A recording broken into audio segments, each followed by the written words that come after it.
Assalamualaikum warahmatullahi wabarakatuh. Waalaikumsalam warahmatullahi wabarakatuh. Alhamdulillahi rabbil alamin wal aqibatu lil muttaqin wala udwana illa 'alal zalimin. Wassalatu wassalamu ala khairi khalqihi Muhammadin wa alihi ajma'in, amma ba'du. Ayyuhal hadirun ittaqullaha haqqa tuqatih wa la tamutunna illa wa antum muslimun. Shadaqallahul azim wa shadaqa rasuluhun nabiyul karim. Wa nahnu ala dzalika minasyahidin wa syakirin walhamdulillahi rabbil alamin. Ibu-ibu yang saya hormati dan Allah muliakan, alhamdulillah pada malam Jumat rutinitas kita bersama di Mushola Al-Mukimin, kita semua bisa berjumpa lagi, hadir di tempat yang mulia ini. Mudah-mudahan harapan langkah demi langkah kita dicatat amal soleh yang diterima oleh Allah Subhanahu wa Ta'ala. Ingat ibu-ibu semuanya, kita hadirnya ke tempat ini bukan karena kita kuat, bukan karena kita sehat. Niatkan dalam hati, kita semuanya juga manusia biasa.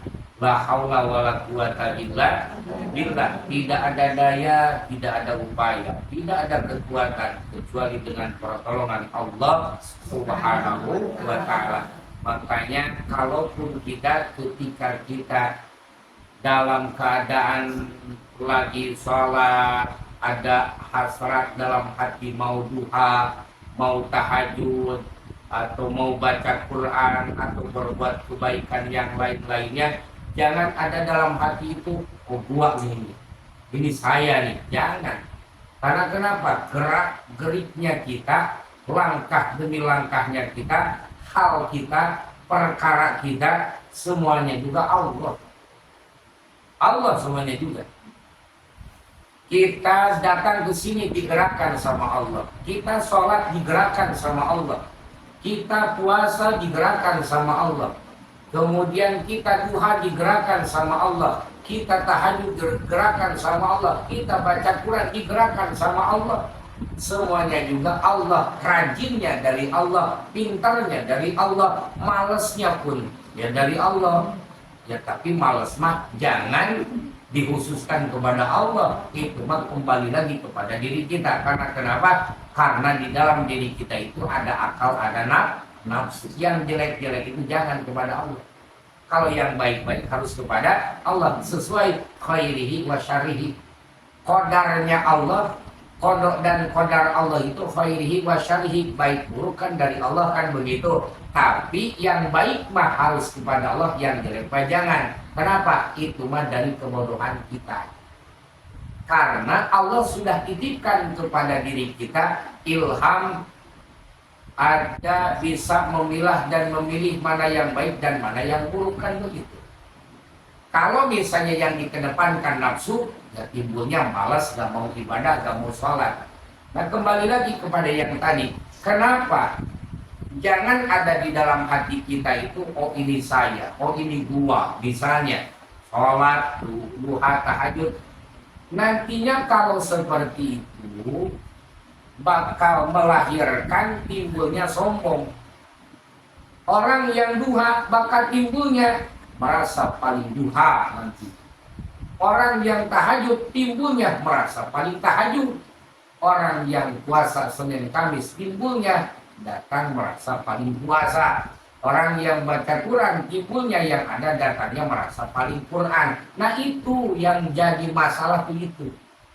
Dan tidak ada nilainya, tidak ada manfaatnya, bahkan nol nilainya nanti di hadapan Allah. Perasaan mah kita sholat, perasaan mah kita ngaji, perasaan mah kita baca Quran, perasaan mah kita puasa, perasaan mah kita berbuat kebaikan, duha dan tahajud. Padahal di hadapan Allah nilainya tidak ada apa-apanya. Karena kenapa? Yaitu tadi merasa diri, gua loh ini. Nah itu yang jadi salah. Menjadi salah itu.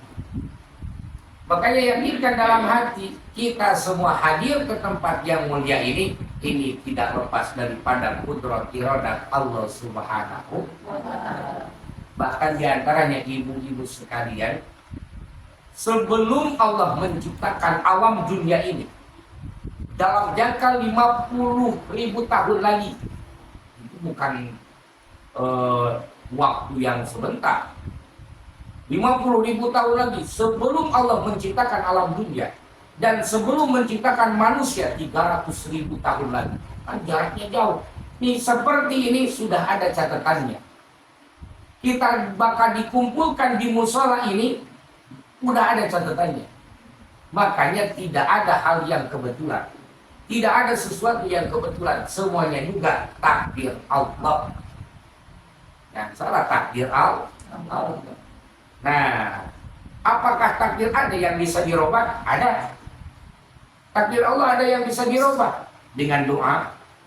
Bahkan diantaranya kata baginda Nabi, la yarudul qadha illa bidu'a. Tidak ada yang bisa merubah takdir kecuali dengan doa. Doa yang banyak. Doa itu ad-du'a usayful mu'minin. Doa usilahul mu'minin. Doa itu adalah senjatanya orang mukmin. Doa itu senjatanya orang mukmin. Bahasa senjata berarti tajam. Bahasa senjata berarti ampuh. Bahasa senjata berarti hebat. Nah makanya perkara sesuatu hal yang hebat, yang tajam, yang begitu luar biasa itu adalah doa. Makanya ad-du'a usilahul mu'minin. Doa itu adalah senjatanya orang mukmin. Banyakin doa makanya. Tetap dalam hati kita doa itu niatkan ibadah, ijabah punya Allah. Setiap doa pasti dijabah sama Allah. Ada yang cepat, ada yang lambat, ada yang nanti, bahkan ada yang di dunia, ada yang di akhirat. Bahkan bisa jadi kita minta itu dikasih itu, kita minta itu dikasihnya bukan itu. Kita minta sekarang dikasihnya sekarang, kita minta sekarang malah dikasihnya nanti. Bahkan ada yang di akhirat nanti. Yang jelas kita tidak ada kekuasaan di situ. Yang punya kuasa ijabah itu hanyalah Allah. Nah, makanya kembalikan lagi semuanya juga Allah. Allah. Kita mah la haula wala quwata illa billah. An-nasu bitakdir, wallahu bitakdir. Allah itu apa kita punya rencana, Allah yang menentukan. Makanya di situ pasrahin aja sama Allah, laksanain saja, ibadah saja, doa saja, usaha saja. Kita cuma ala kadar melaksanakan perintah Allah. Kita sebagai makhluk ibadah kepada Sang Khalik. Begitu aja udah niatnya, ibadah aja udah beres semuanya. Makanya akan tenang. Usaha besar kecil untungnya, gede, kecil untungnya akan tenang, akan nikmat, akan enak kalau kita memang niatnya ibadah. Kecil dari Allah, besar dari Allah, makanya santai saja. Nah kok bisa ada orang yang istilahnya pas begitu giliran kecil mah uring-uringan, ambek-ambekan misalnya. Nah itu mengikuti hawa nafsunya yang dikejar keinginannya. Jangan jauh-jauh ibu, bapak semuanya baju aja baju. Kalau yang dibutuhkan, kalau baju yang dibutuhkan itu cukup menutupi aurat, beres sudah. Tutupin aurat semuanya beres. Kok ini ada yang mau yang pernik, yang ini itu, cak budi naung segala rupa itu. Itu mah keinginan beda lagi. Nah itu yang timbulnya jadinya apa? Jadinya pusing, riweuh. Nah, rumah ala kadar rumah buat tidur tok saja cukup sudah.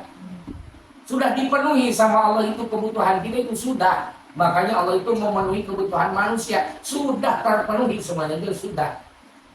Adapun rumahnya yang luas, gede, halamannya indah, bahkan punya mobil segala rupa, itu mah keinginan.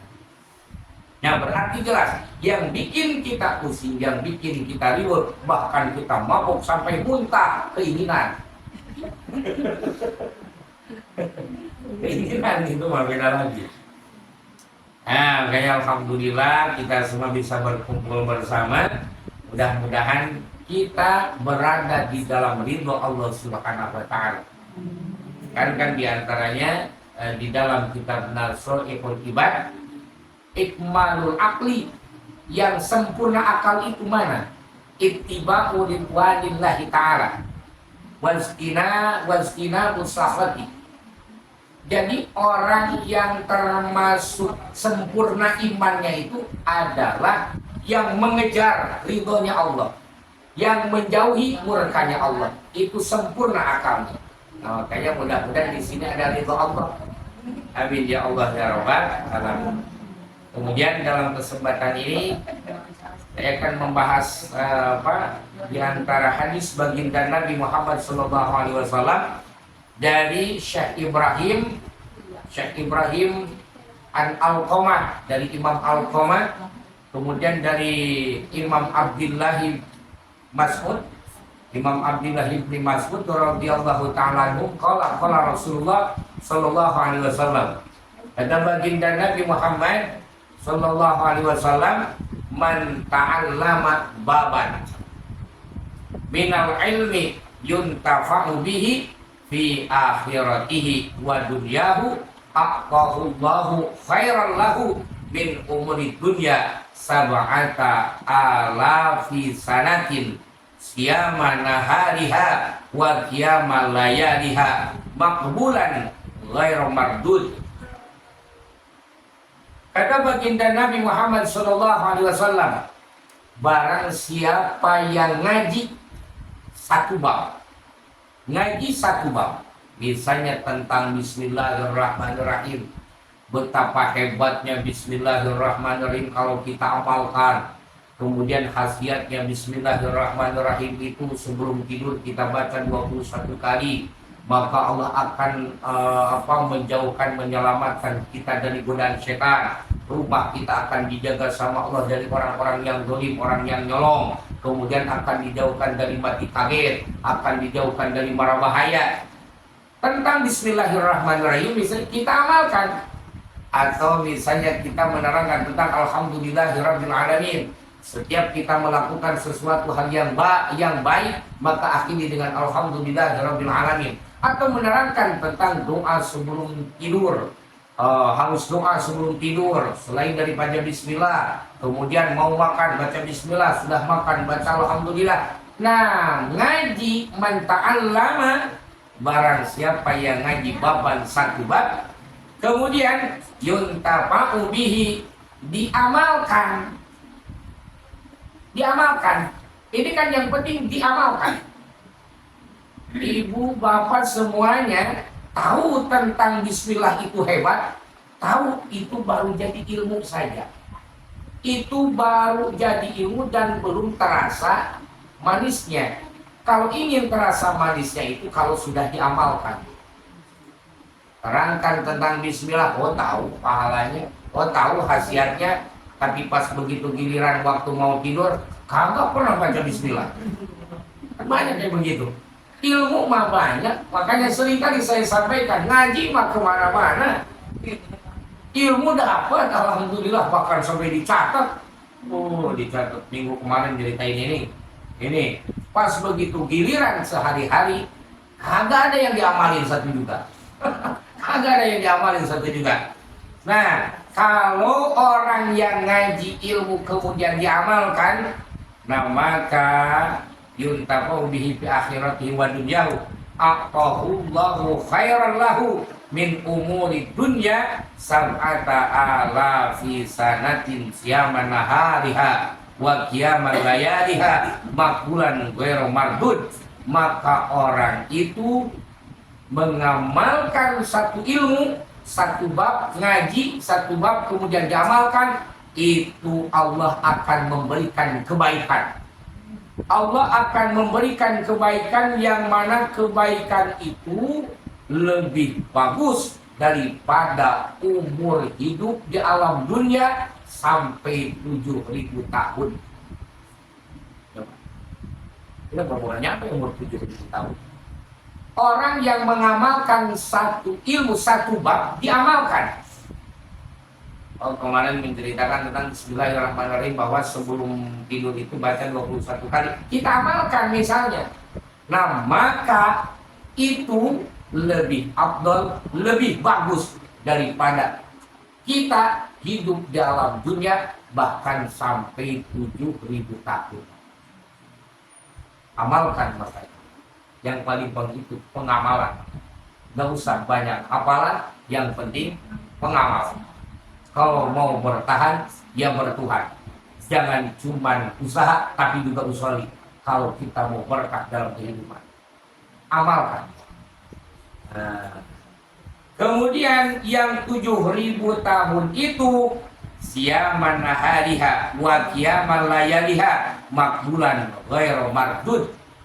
Malamnya dipakai ibadah, siangnya dipakai puasa, makbulan ghairu mardud. Yang selama 7.000 tahun itu malamnya ibadah, siangnya puasa, tidak ada yang ditolak, dikabul semuanya.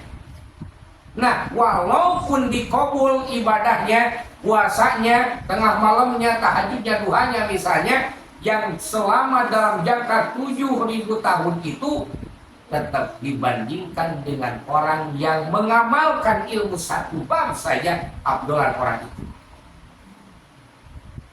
Hebat. Hebat. Kan yang paling apa yang jadi pikiran sama kita itu pengamalannya. Ilmu mah udah dapat banyak, pengamalannya yang sulit. Kadang-kadang kan begitu kita itu. Pengamalannya itu sholat yang 5 waktu sudah biasa. Memang itu kewajiban kita sebagai makhluk kepada Sang Khalik, harus ibadah sholat 5 waktu. Baca Quran ya sudah biasa. Kemudian puasa di bulan suci Ramadan sudah biasa. Haji umroh kalau punya duit banyak yang bolak-balik sana, sudah biasa. Tapi yang di luar biasa, di luar kebiasaan itu adalah orang yang bisa mengamalkan ilmu dan orang yang bisa memaafkan orang yang sudah bikin salah sama kita. Itu yang hebat. Itu di luar kemampuan rasanya. Tapi kalau kita amalkan, hebat.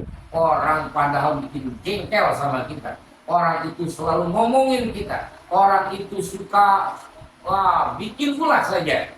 Bertetangga, saudara sama orang yang seperti itu, gak tahu kenapa, mungkin dulu dibikinnya dari tanah sengketa kali. Lagi marah-marah sama kita itu, misalnya begitu. Tapi kita maafin saja.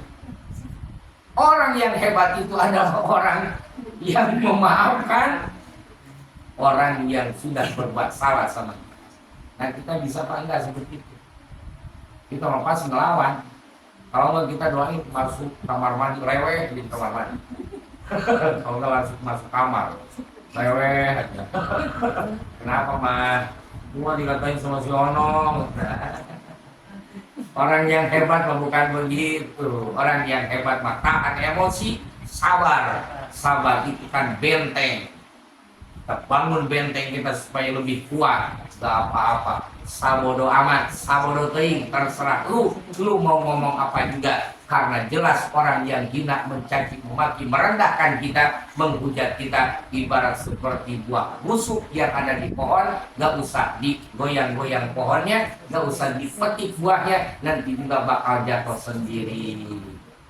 Aku mau ngomong penurang mah, ku Allah dibalas dari runtuh siapa.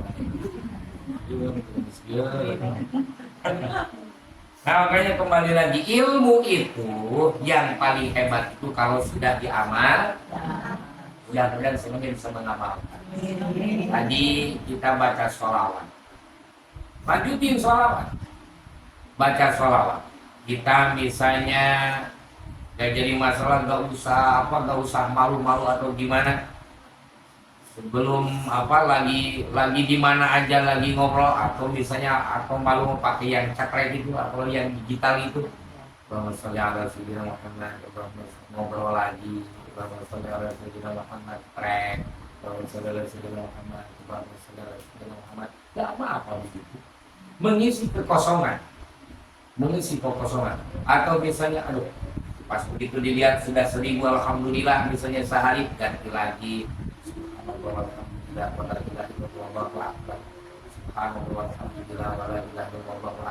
Orang mau ngomong so alim atau Lu mau ngomong apa juga yang penting kamu beramal istiqomah dalam itu. Tapi pasti ada aja sih yang ngomong, ada aja. Apalagi bawa tasbih itu dia lagi tasbih. Waduh, ada tabib dari mana? Banyak pasti ngomongin.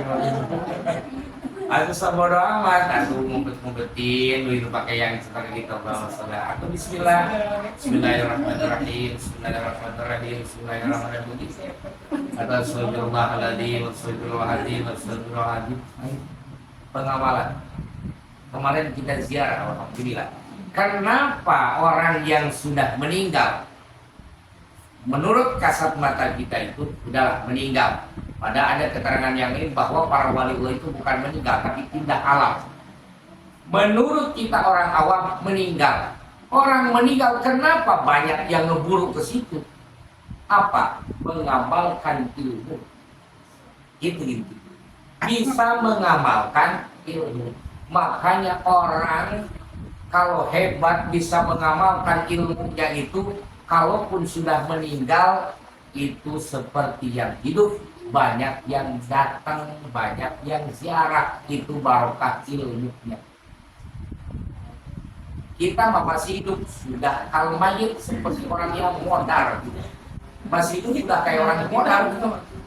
Boro-boro orang yang mau nyamperin sama kita. Sekali-kalinya yang mau nyamperin sama kita, pinjam duit,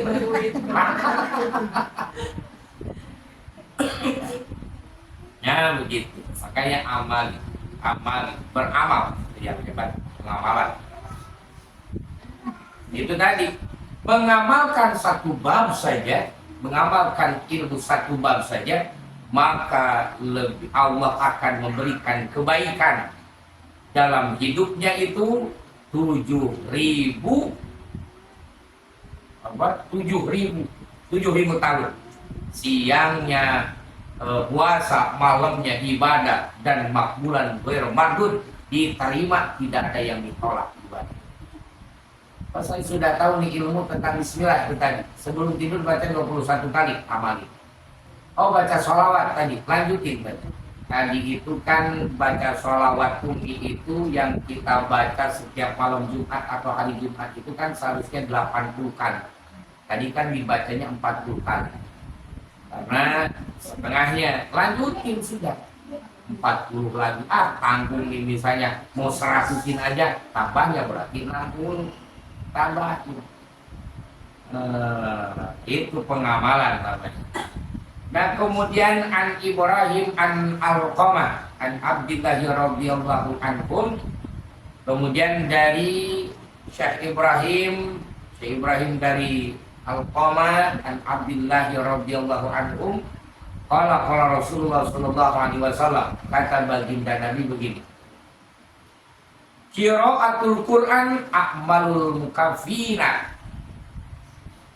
Membaca Al-Quran itu adalah amalan yang memerlukan waktu. Membaca Quran itu adalah amalan, perbuatan, pekerjaan yang memang menghabiskan waktu. Bagus. Wa sholatu a'malul a'ajizi. Kemudian sholat itu adalah amalan perbuatan yang menyampaikan, atau apa itu bahasanya, menyampaikan, bahasa menyampaikan campurkan sama-sama bahasa Sunda, menyampaikan. Bahasanya apa? Capek lah kita. Sholat itu capek. 5 hari kita zuhur, asar, maghrib, isya, subuh. Kemudian kalau yang rajin tahajudnya malam mana malas, ngantuk, segala lupa harus bangun. Duha juga begitu. Itu perbuatan yang capek. Wa shaumu a'malul fuqara. Puasa adalah perbuatan amalnya orang fakir. Mungkin puasanya udah terpaksa kalau orang fakir. Karena kagak punya apa-apa, jadinya puasa. Artinya apa? Wa shaumu a'malul fuqara. Puasa itu adalah amalnya orang fakir. Wa tasbihu a'malun nisa. Tasbih itu adalah amalnya para perempuan. Makanya perempuan itu paling rajin. Perempuan itu paling rajin, rajin tasbihnya, rajin sholawatannya, rajin pengajiannya, rajin ngomongin orangnya. Sembarangan perempuan. Kalau sembarangan. Makanya tasbih itu adalah perbuatan perempuan. Wa shadaqatu amalul asqiya. Sodakoh perbuatan amal orang yang dermawan.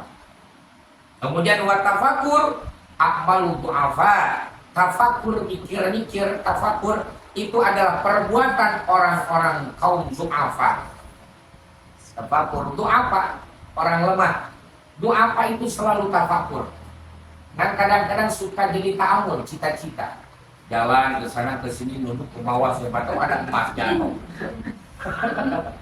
Aduh ngeliat label minuman.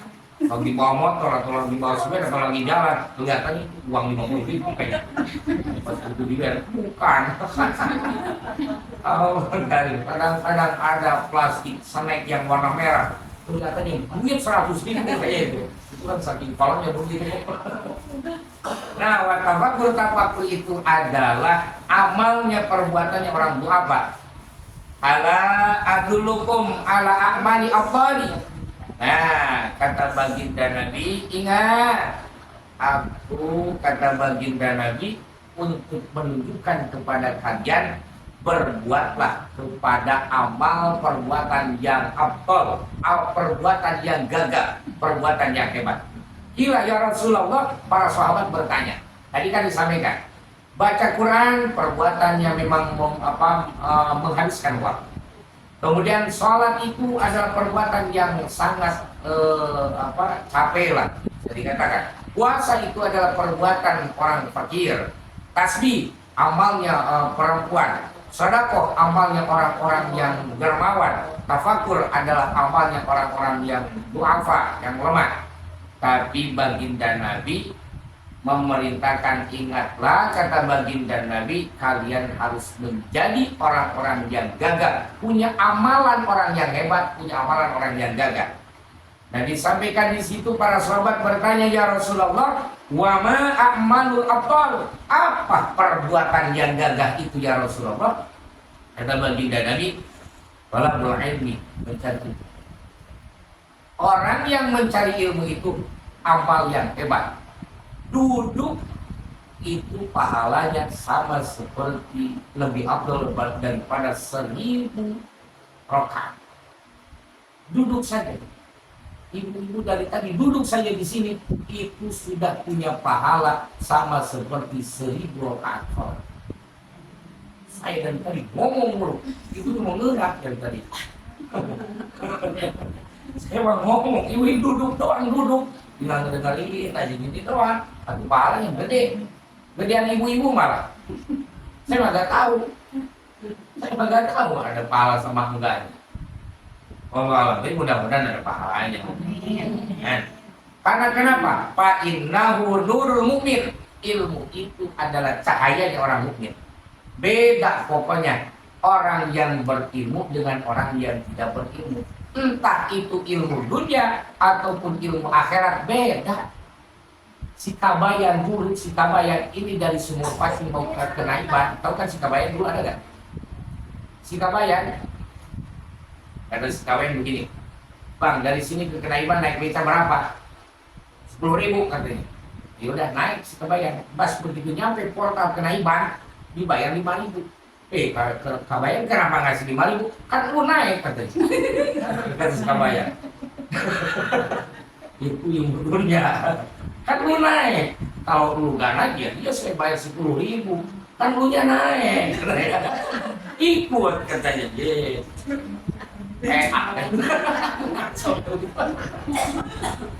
Itu ilmu dunia. Ilmu dunia itu menguntungkan. Beda pokoknya. Humor doang sih. Itu ilmu dunia itu beda. Orang yang punya ilmu itu beda. Ilmu dunia mau ilmu akhirat beda. Karena itu tadi nur mukmin, ilmu itu adalah cahayanya orang mukmin. Di dunia wal akhirat, mau di dunia mau di akhirat. Hanya ada bahasa para ulama, para kiai itu orang-orang yang ngerti tentang agama itu adalah suruh di dunia wa masabihul akhirah. Para ulama, para kiai, para penyebar agama itu adalah lampunya dunia, kemudian neonnya akhirat. Di dunia bisa memberi penerangan, di akhirat pun bisa memberi penerangan. Tapi ilmu yang mana? Ulama yang mana? Ulama, kiai, orang-orang yang ngerti agama, yang diamalkan ilmunya. Kadang-kadang kan bisa jadi kalau kata orang tua dulu mah, ada ulama itu yang seperti, yang mohon maaf, yang penyebar agama itu seperti lilin, bisa nerangin ke orang tapi dirinya meleleh. Itu tadi ilmunya ada tapi diamali enggak berarti. Alhamdulillah ya. Ya mudah-mudahan ilmu kita itu kembali lagi bisa kita manfaatkan, bisa memanfaatkannya. Amin ya Allah ya Rabbal. Nah kemudian waqala Nabi, setelah itu kata baginda Nabi, ana madinatul ilmi, kata baginda Nabi, wa aliyun babuha, saya kotaknya ilmu, saya negaranya ilmu, kata baginda Nabi, saya gudangnya ilmu, kata baginda Nabi, wa aliyun babuha, sedangkan Ali adalah pintunya ilmu.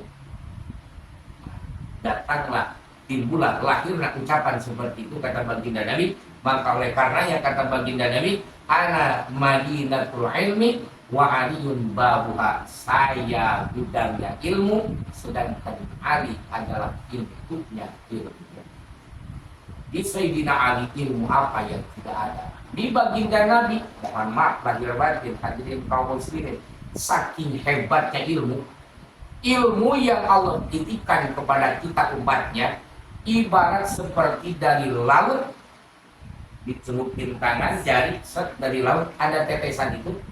Nah yang netes itu dibagi buat umat-umatnya kita di alam dunia, itu dari ilmu baginda Nabi. Berarti baginda Nabi itu lautan ilmu, lautan ilmu.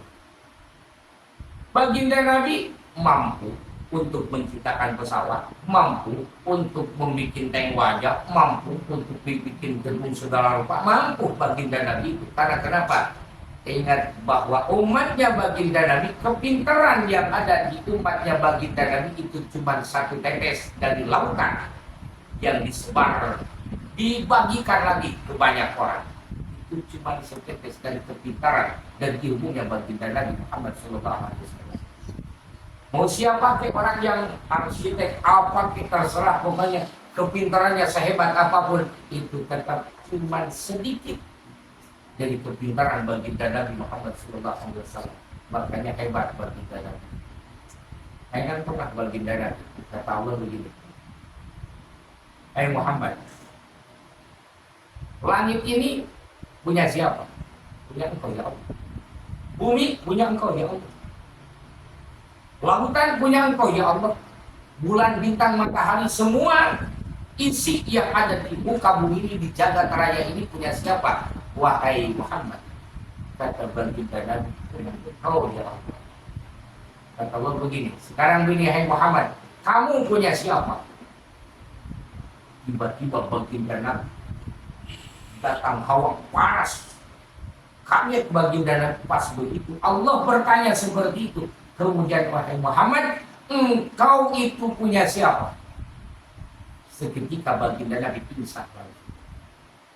Oh ya Muhammad, kata Allah, irfa' ra'saka, bangun wahai Muhammad, bangun, angkat kepala. Ditanya lagi, engkau buat siapa Muhammad? Pingsan lagi baginda Nabi. Kaget. Sampai beberapa kali bangun lagi. Oh ya Muhammad, bangun. Engkau buat siapa? Pingsan lagi baginda Nabi. Tak kuat, bingung harus menjawab apa. Masya Allah, dengan tersipu malu baginda Nabi kepada Allah Subhanahu wa Ta'ala ditanya seperti itu. Kemudian apa? Kata baginda Nabi, aku tidak tahu ya Allah ya Rabbana. Kata Allah, engkau buat umatmu. Engkau buat umatmu wahai Muhammad. Artinya apa? Orang bisanya diterima sholat, orang bisa diterima zakat, puasa, haji dan umrah. Amal kebaikannya itu kalau ada rasa cinta kepada kepada baginda Nabi Muhammad SAW. Jangan harap sholat kita, jangan harap puasa kita, jangan harap ibadah kita ada dalam kubur Allah, diterima sama Allah kalau tidak ada rasa cinta dalam hati kita kepada baginda Nabi. Makanya jelas sholat kita tidak akan sah kalau dalam sholat kita tidak baca sholawat. Khutbah kita tidak akan sah, khutbah Jumat tidak akan sah kalau dalam khutbahnya tidak baca sholawat. Kemudian doa pun tidak akan diterima kalau dalam doa kita tidak ada sholawat kepada baginda Nabi Muhammad SAW.